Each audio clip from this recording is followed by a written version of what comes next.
ताल्लुकात हमारे कारगिल के बाद खराब हुए हैं। अच्छा। वाजपेयी साहब जब पाकिस्तान में आए थे, मीनार पाकिस्तान तक आए, दीवारें टूट गई थी। कारगिल अगर ना होता, आप नवाज शरीफ साहब को देखें, स्टडी करें, तो इस वक्त हालात अच्छे होते, आपकी मेडिसिन अच्छी होती, आपकी वेजिटेबल्स जो वहाँ से आ रही थी वो अच्छी होनी थी।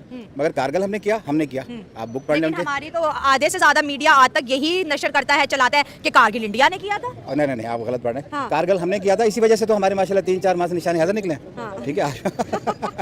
हाँ, नवाज शरीफ का इंटरव्यू मौजूद है कि कारगिल, और उन्होंने नवाज शरीफ ने ये भी बोला था कि मुझे इन्फॉर्म भी नहीं किया गया था। उन्होंने पता कैसे किया, जैसे बात में नहीं बात करते कि सर एंजो रहे, कहते चल देख लें, इट्स योर जॉब। अगर आप सीनियर हैं और कोई आपसे ऊपर सीनियर है, आप क्या कहेंगे सर? आपका फैसला सर, आप देख लें। आप अमूमन जब आप मिनिस्ट्री एस्टेब्लिशमेंट के सामने बैठते हुए आप ये कहते हैं इट्स योर जॉब, आप देखें इसको तौर पे। वो जॉब के बिहाइंड में सीन क्या था? कुछ जर्नल्स की अपनी, सबको एक नशा जरूर है कि वो एक दफ़ा खाओ अयूब खान साहब क्यों ना हो कि गिरती हुई साख के ऊपर वो ये बात जरूर करें कि एक दफ़ा इंडिया को कहीं फतह कर लें, ताकि हमारी आवाम हमें कह दे कि असल बंदा तो यही था। अच्छा। हाँ, और कोई वजह तो नहीं। सर अगर इंडिया की हिस्ट्री देखें तो बहुत से मुगल आए और बहुत से बड़ी बड़ी ताकतें, इंडिया को कोई पूरा मुगल तक नहीं इंडिया को फतह कर सके। दैट्स बहुत, वो एक बात कहूँगा, वो एक कॉन्टिनेंट, कंट्री थोड़ी है। इंडिया हाँ, 28 सब कॉन्टिनेंट, सब कॉन्टिनेंट का। तो एक कॉन्टिनेंट को फतह करने के लिए वहाँ भी इवन मार्शल नहीं लग सकता, इतनी बड़ी फौज एग्जिस्ट नहीं करती जो इतने बड़े एरिया को करे। लोग आते रहे जाते रहे, हिस्ट्री।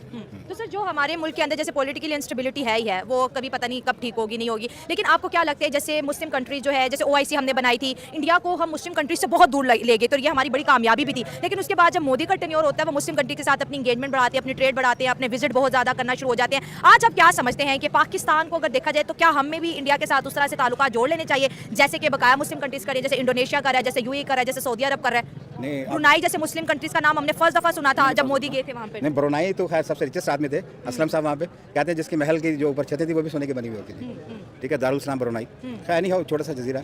बात पता क्या, आपके हमसाय से ताल्लुकात अच्छे होने चाहिए, ये आपका बीइंग के मुस्लिम भी है, मगर हम नहीं रख पाए। हमारा वजह लगती है आपको सर? क्योंकि आप बड़ी अच्छी बातें कर रहे हैं, एजुकेट कर रहे हैं हमारे। एजुकेट नहीं कर रहा, हमें ये देखना पड़ेगा कि अगर उन्होंने हमें तंग किया है तो हमने भी पूरी कोशिश की उनको तंग करने की। अच्छा। बहुत साइड्स के ऊपर ही प्रॉब्लम्स हैं। अच्छा। हाँ।